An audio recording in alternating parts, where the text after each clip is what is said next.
O sangramento uterino anormal, então, para a gente reforçar, né? Eu deixei aqui o exame físico, tá? Além da anamnese, é extremamente importante a realização do exame físico. É desafiador na nossa rotina da APS, né? Eu tenho geralmente 15 minutos para fazer o atendimento dos pacientes, das pacientes. O exame físico ele vai ser realizado numa parcela destas pacientes. Eu já poderia até aproveitar. Ela tem indicação de um rastreamento, de um citopatológico, aproveito e coleto, né? Não esquecer também de lançar na produção, porque senão acaba não sendo contabilizado. Esses pontos aí chatinhos a gente precisa lembrar, aproveitando aqui a nossa aula. Mas o exame físico, eu já vi que alguns colegas têm dificuldade também na técnica do exame físico. Então, não é para ter dificuldade, pessoal. Quanto mais vocês fizerem, melhor vai ficando a técnica. Temos colegas aqui que não são ginecologistas ou obstetras, né? Temos colegas de outras áreas, então é importante a gente reforçar a técnica. Veja que o espéculo ele é introduzido sempre apoiando na parede vaginal posterior. Afasta os pequenos lábios, né, para que não seja desconfortável para a paciente. O espéculo vai ser introduzido numa angulação para evitar traumas uretrais. A gente fala aí a 75 graus, né? Ele entra angulado para evitar traumas uretrais. Essa roldana sempre fica para baixo à esquerda, né? Às vezes o pessoal coloca numa posição diferente. É para baixo à esquerda. Tá? Então afasta os pequenos lábios, introduz o espéculo na diagonal, né, apoiando na parede vaginal posterior, e abre o espéculo, introduz ele até o fundo. É muito importante isso. Quando eu abrir o espéculo, o colo uterino, na grande maioria das vezes, ele vai aparecer a sua visualização. Eu já aproveito para visualizar também as paredes vaginais e o colo uterino. Exame físico não está na moda, mas é muito importante nós realizarmos. Organize uma maneira lá na unidade de conseguir fazer o exame físico das pacientes que precisam. Se é uma paciente com sangramento, é muito importante que eu faça a inspeção e o exame especular antes do toque vaginal. Se ela tem uma suspeita de gravidez, e aí se eu estou pensando, por exemplo, numa placenta prévia, eu visualizo a placenta e não faço o toque vaginal que corre risco de descolamento, né, de descolar aquela placenta. Faz parte aí da boa prática, né, também no exame físico ginecológico, realizar o exame especular antes do toque vaginal, quando se trata de sangramento anormal. E como que eu vou investigar o sangramento anormal? Eu vou investigar. O sangramento anormal ele pode ser tanto agudo quanto crônico. O sangramento agudo a gente vai tratar na urgência e emergência, ou pelo menos vou descartar uma situação de urgência e emergência. É uma paciente que está letárgica, está taquipneica, está com a pele fria e pegajosa, está com pulso fraco, filiforme, diminuição de débito urinário, está com oligúria, eu não posso ter dúvida, um tratamento aí de choque hipovolêmico, de choque hemorrágico, tá bom? Soro fisiológico, ou ringer lactato, 20 ml quilo em alíquotas, de 20 em 20 minutos, e nós vamos avaliando a paciente enquanto aguardamos o serviço de remoção. E essa paciente em choque no sangramento, ela vai ser removida numa unidade de suporte avançado, junto com o médico, tá bom? A gente sempre precisa ter isso em mente. Primeiro descartar a urgência, no sangramento agudo, aí depois a gente vai propor o tratamento. Tem que descartar também gravidez, Pode ser uma gestante que está com sangramento de primeira metade ou com sangramento de segunda metade. Descartar gravidez. Descartei situação de urgência, descartei situação de gravidez, a gente vai avaliar o padrão de sangramento. Ele é um sangramento que é regular, mas é anormal, vamos avaliar causas estruturais. Se eu tenho um ultrassom, solicito um ultrassom transvaginal. O ultrassom tem anormalidades, tem alterações estruturais. Vamos tratar a causa específica. Só um detalhe aqui, eu fiz o exame físico, eu já descartei, O exame físico tem um papel importante também, de já descartar lacerações vaginais, laceração de colo uterino, que eu já poderia diagnosticar e rafiar. Também são situações comuns. Então, o exame físico é muito importante. Realizei o exame físico, descartei essas alterações extrauterinas, aí eu vou considerar um sangramento uterino anormal. Está vindo sangue de dentro do útero, um sangramento uterino. Tudo bem? Se eu tenho, então, ultrassom anormal, trata a causa específica. Tenho, por exemplo, um cisto ovariano com conteúdo denso. Aí vou pensar lá no endometrioma, por exemplo.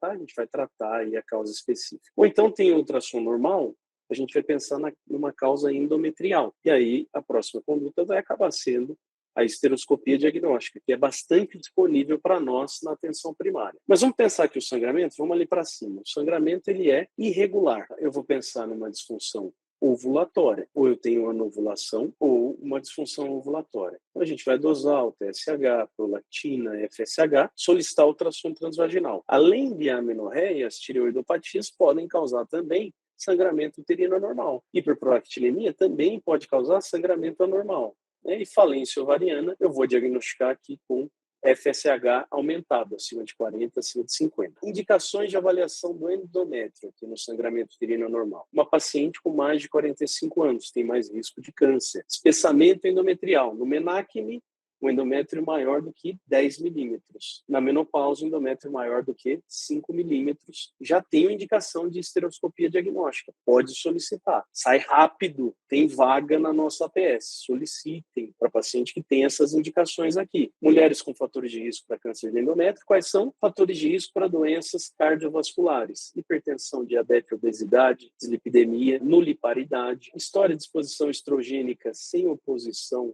da progesterona, aquela paciente que já teve muitos ciclos em vida, né? Não teve gestação, nuliparidade, por exemplo, paciente que está fazendo terapia de reposição hormonal, né? Estrogênica pura, de longa data, risco aqui de neoplasia do endométrio. Dúvida no diagnóstico, também posso solicitar estereoscopia diagnóstica, claro que o ideal é que tenha algum dos outros critérios. Paciente entre 35 e 45 anos, tem melhora com tratamento medicamentoso ou na suspeita de um sangramento anovulatório também posso solicitar. Menos de 35 anos, para quem que eu solicitaria? Para paciente que tem espessamento endometrial, para paciente que tem uma suspeita aí de sangramento anovulatório também. A conduta no sangramento uterino anormal agudo, nós já dissemos, tá? É hidratação e remoção da paciente ou para a unidade de pronto atendimento, se for uma não gestante, ou para a maternidade, uma paciente gestante. Se ela possui estabilidade hemodinâmica, eu mantenho a reposição volêmica. Se ela está instável, né, a gente vai pensar em droga vasoativa, vai pensar em tratamento cirúrgico, até em esterectomia, dependendo da situação, né, da nossa paciente. Pensando, né,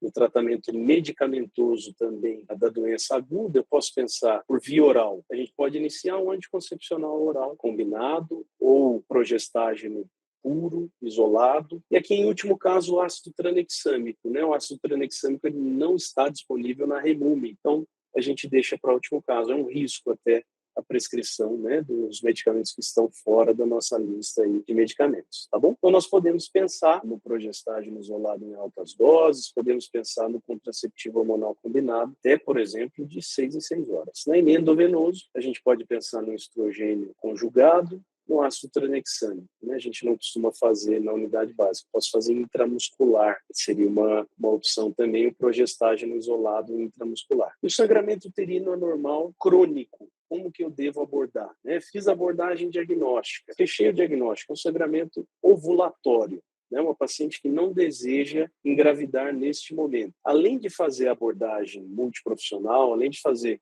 mudança de estilo de vida, alimentação saudável, exercício físico, hábitos saudáveis, eu tenho a opção dos anticoncepcionais hormonais combinados, né, que vão provocar atrofia endometrial, melhora o sangramento aí, metade, né, dos sangramentos é a primeira escolha. Eu posso, inclusive, propor uma prescrição que seja sem interrupção, para deixar a paciente em amenorreia, né?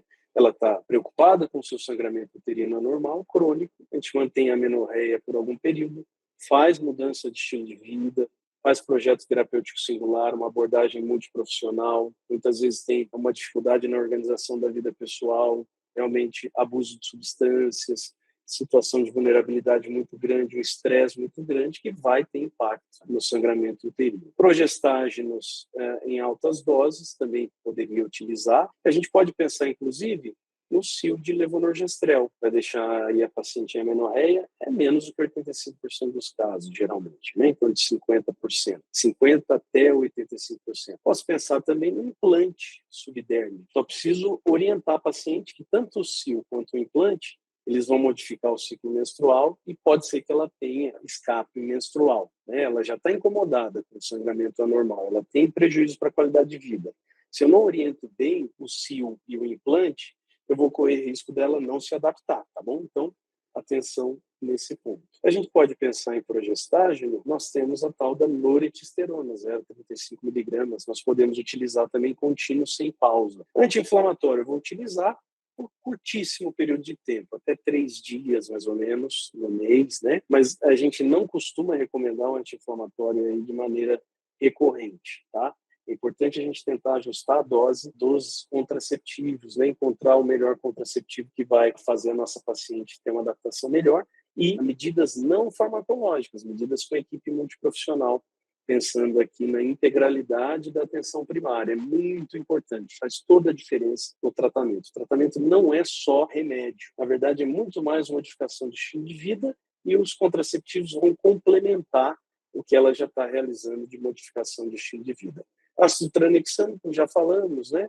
É um antifibrinolítico, ele é bacana porque ele vai suprimir ali o sangramento, mas ao mesmo tempo ele não está disponível na Relume. A gente não deveria prescrever, é um risco, né? A gente não vai entrar em detalhes aqui, mas a gente acaba, primeiro, a paciente acaba não conseguindo acessar o medicamento, ou muitas vezes pode judicializar, é um risco que a gente corre, tá bom?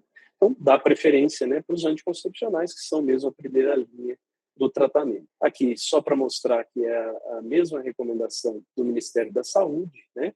A gente deixou aqui para vocês acessarem os protocolos de atenção básica, atenção primária do Ministério da Saúde. Quando eu penso em dor pélvica, pessoal, também seguindo a mesma regra, né? A gente gosta na medicina de família e comunidade de fazer demora permitida quando é possível fazer investigação, fazer uma demora permitida, um tratamento sintomático, desde que não existam sinais de alerta.